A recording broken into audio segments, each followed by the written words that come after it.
Hello friends, आज की video में हम बात करेंगे एक पैरासाइट के बारे में कि जिसका नाम है एस्केरिस लम्बरिकॉइड्स। ये पैरासाइट क्लास निमेटोड्स से बिलोंग करता है और इसे लार्जेस्ट निमेटोड के नाम से जाना जाता है। इसका कॉमन नेम है द कॉमन राउंड वर्म, जो कि आप फिगर में देख सकते हैं। नेक्स्ट हम देखेंगे इसके ज्योग्राफिकल डिस्ट्रीब्यूशन के बारे में। ये पैरासाइट का वर्ल्ड वाइडली डिस्ट्रीब्यूशन है और स्पेशली ट्रॉपिक्स रीजन में ज़्यादा पाया जाता है, जैसे कि इंडिया, चाइना और साउथ ईस्ट एशिया जैसे कंट्रीज़ में। और वर्ल्ड वाइडली 250 मिलियन से ज़्यादा पीपल्स इस पैरासाइट की वजह से इन्फेक्टेड होते रहते हैं। उसके बाद ये पैरासाइट ज़्यादातर माल नरिश्ड पीपल्स में हमें देखने को मिलता है, जो कि डेवलपिंग कंट्री से बिलोंग करते हैं। नेक्स्ट इसकी हैबिटेट के बारे में हम जानेंगे। Adult worm of parasite small intestine के जेजुनम में रहता है। देन मॉर्फोलॉजी और external appearance of parasite. Ascaris lumbricoides की बॉडी सिलेंड्रिकल शेप में होती है और उसके अंटेरियर और पोस्टीरियर दोनों भी एंड्स टैपरिंग और पॉइंटेड होते हैं। उसमें दो टाइप्स है, एक मेल वर्म है और सेकंड है फीमेल वर्म। फर्स्ट है male worm. It measures 15 to 30 centimetre length and 3 to 4 millimetre diameter. Posterior end ventrally curve होता है, जो एक हुक्का फॉर्म बना लेता है। उसके बाद उसे एक कपलेटरी स्पाइकुल्स का एक पेयर होता है, जो कि रिप्रोडक्शन में उसे हेल्प करता है। देन उसके बाद हम देखेंगे फीमेल वर्म के बारे में। ये लॉन्गर और स्टार्टर होती है मेल के कंपैरिजन में, और उसकी लेंथ 25 to 40 सेंटीमीटर और 5 मिलीमीटर डायमीटर होता है। उसके अंटीरियर और मिडल थर्ड में बॉडी के एक नैरो पार्ट प्रेजेंट होता है, जिसे हम वल्वा और वेस्ट के नाम से भी जानते हैं। ये है देखिए मेल वर्म और ये है फीमेल वर्म। मेल वर्म को हुक भी है, आप देख सकते हैं यहाँ पर। देन आगे एस्केरिस लम्बरिकॉइड्स की फीमेल हर रोज़ 2 लाख एग्स देती है और ये एग्स कॉन्स्टेंटली फीसेस से पास होते रहते हैं। अब इन एग्स के दो टाइप्स है, पहला है फर्टिलाइज्ड एग्स और दूसरा है अनफर्टिलाइज्ड एग्स। पहले फर्टिलाइज्ड एग्स राउंड और ओवल शेप में होते हैं, जिनकी 60 to 75 माइक्रोमीटर लेंथ और 40 to 50 माइक्रोमीटर ब्रेथ होती है। ये eggs saturated solution of common salt उसमें फ्लोट्स हो सकते हैं। You can see in the figure, it is a fertilised egg. Then second one is unfertilised eggs. In absence of male worm, female produce unfertilised eggs. अगर male worm absent रहा तो female unfertilised eggs produce कर सकती है। Unfertilised eggs longer होते हैं और narrow भी होते हैं, और 90 माइक्रोमीटर उसका लेंथ होती है और 55 माइक्रोमीटर उसकी ब्रेथ होती है। अब हम देखेंगे लाइफ साइकिल के बारे में। एस्केरिस लम्बरिकॉइड्स का सिर्फ एक ही होस्ट होता है, जो कि ह्यूमन बींग्स है। उसके लिए कोई भी इंटरमीडिएट होस्ट रिक्वायर नहीं होता। उसका अडल्ट वर्म स्मॉल इंटेस्टाइन में पर्टिकुलर जेजुनम में रहता है। Then it is a complete life cycle of Ascaris lumbricoides. इसकी लाइफ साइकिल दो जगहों पर कंप्लीट होती है। पहली है एक्सटर्नल इन्वायरमेंट में और दूसरी है ह्यूमन बींग्स के अंदर।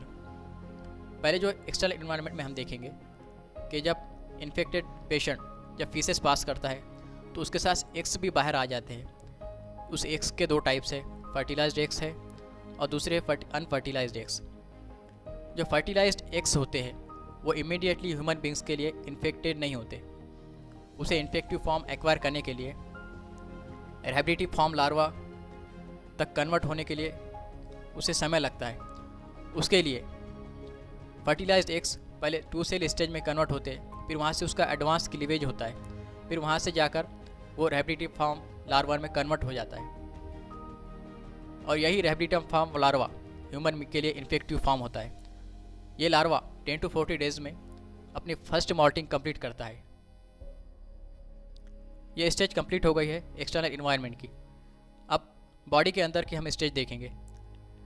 जब भी इन्फेक्टिव एग्स, इस पैरासाइट के एग्स बॉडी में इन्फेक्टेड फूड, वाटर और कंटामिनेटेड वेजिटेबल्स के थ्रू इंटर होते हैं, तो सबसे पहले वो स्मॉल इंटेस्टाइन में आ जाते हैं। फिर यहाँ स्मॉल इंटेस्टाइन में लार्वा उसके एग के शेल को ब्रेक डाउन कर देता है और फिर वहाँ से बाहर आ जाता है। बाहर आने के बाद वो स्मॉल इंटेस्टाइन के म्यूकस से अपना रास्ता बनाता है और पोर्टल सर्कुलेशन के थ्रू से लीवर में आ जाता है। लीवर में आने के बाद वो 3 से 4 दिन लीवर में ही रुक जाता है। फिर वहाँ पर रुकने के बाद लार्वा निकलता है बाहर हेपेटिक सर्कुलेशन के थ्रू और वहाँ से जाता है इन्फीरियर वेना कैवा तक। इन्फीरियर वेना कैवा के बारे में हम जानते हैं कि ये डीऑक्सीजनेटेड ब्लड राइट हार्ट की तरफ ले जाता है और ये लार्वा भी उसके साथ साथ राइट हार्ट में आ जाता है। फिर राइट हार्ट में आने के बाद ब्लड पंप होता है और पंप होने के लिए वो जाता है फिल्टर होने के लिए लंग की तरफ थ्रू पल्मोनरी आर्टरी। इसके साथ लार्वा भी आ जाता है। फिर लार्वा जो है लंग में आकर रुक जाता है। अब यहाँ पर वो अपनी साइज़ ग्रो करता है और उसकी 2 बार मॉल्टिंग होती है, जो कि फर्स्ट मॉल्टिंग होती है 5th डे में और सेकंड मॉल्टिंग होती है 10th डे में। अब इसकी मॉल्टिंग कंप्लीट होने के बाद लार्वा कैपिलरी मेम्ब्रेन ब्रेक करता है और वहाँ से अल्वेलाई में इंटर कर जाता है। फिर इसके बाद लार्वा ऊपर की तरफ बढ़ना शुरू करता है। पहले ये आ जाता है ब्रोंकाई में, फिर ब्रोंकाई से ट्रैकिया में, फिर ट्रैकिया से एपिग्लॉटिस फेरिंग्स में, फिर यहाँ पर आने के बाद वो एक बार स्वॉलो किया जाता है। फिर स्वॉलो होने के बाद ये फिर से 2 बार इंटेस्टाइन में आ जाता है, फिर यहाँ पर आके रुक जाता है। फिर यहाँ पर आने के बाद 25 इन्फेक्शन के 25 से 29 डे के बाद डे में ये अपने आप को मैच्योर कर लेता है और ये सेक्सुअली भी मैच्योर हो जाता है। फिर इसके बाद इन्फेक्शन के 12 वीक में ग्रेविड फीमेल एग्स ले करना शुरू करती है और एग्स बाहर आते हैं फीसेस के थ्रू और इस तरह इसकी लाइफ साइकिल रिपीट होती रहती है। देन ये भी आप देख सकते हैं, ये भी लाइफ साइकिल ही है उसकी। देन नेक्स्ट हम देखेंगे उसकी पैथोजेनिसिटी के बारे में हम देखेंगे। एस्केरियस लम्बरिकॉइड्स, इसकी वजह से एक डिसीज़ होता है जिसका नाम है एस्केरियासिस, जो कि एडल्ट वर्म और लार्वा दोनों की वजह से हो सकता है। सबसे पहले हम देखेंगे पैथोजेनिसिटी ऑफ एडल्ट वर्म, जिसमें पहला है रिटार्डेशन ऑफ ग्रोथ। जब भी एडल्ट वर्म स्मॉल इंटेस्टाइन में रहता है तो ये वहाँ की न्यूट्रिशन लेना शुरू करता है अपनी ग्रोथ के लिए, जिसकी वजह से माल न्यूट्रिशन और विटामिन ए डिफिशियंसी जैसी प्रॉब्लम्स स्टार्ट होती है और उसकी वजह से ग्रोथ का रिटार्डेशन शुरू हो जाता है। The second is obstruction of intestinal tract. जब इसका इन्फेक्शन बहुत ज़्यादा बढ़ जाता है तो इंटेस्टाइनल ट्रैक को ऑब्स्ट्रक्ट कर सकते हैं। द थर्ड इज है रेस्पिरेटरी ऑब्स्ट्रक्शन। ये वर्म जो है, इसका अडल्ट वर्म, ये एक वेंडरर है जो बॉडी के कहीं पर भी जा सकता है, मूव हो सकता है। ये नोज़ के थ्रू, एयर्स के थ्रू, माउथ के थ्रू बाहर आने की कोशिश करते हैं। इस तरह अगर ये रेस्पिरेटरी ट्रैक या ट्रैके में आ जाते हैं तो ये रेस्पिरेटरी ऑब्स्ट्रक्शन कर सकते हैं। देन आखिरी है एलर्जिक मैनिफेस्टेशन। एलर्जिक मैनिफेस्टेशन में जो है, इसका लार्वा एक फ्लूइड सीक्रेट करता है जिसका नाम है एस्केरॉन, जो एक टॉक्सिक फ्लूइड है, जिसकी वजह से एलर्जिक मैनिफेस्टेशन जैसे फीवर, हाइव्स, स्नीजिंग वगैरह प्रॉब्लम क्रिएट हो सकते हैं। द नेक्स्ट इज, अब हम जानेंगे लैब डायग्नोसिस के बारे में कि इसका डायग्नोसिस कैसे किया जाता है, पता कैसे लगाया जाता है। जिसमें पहला है डिमॉन्स्ट्रेशन ऑफ अडल्ट वर्म।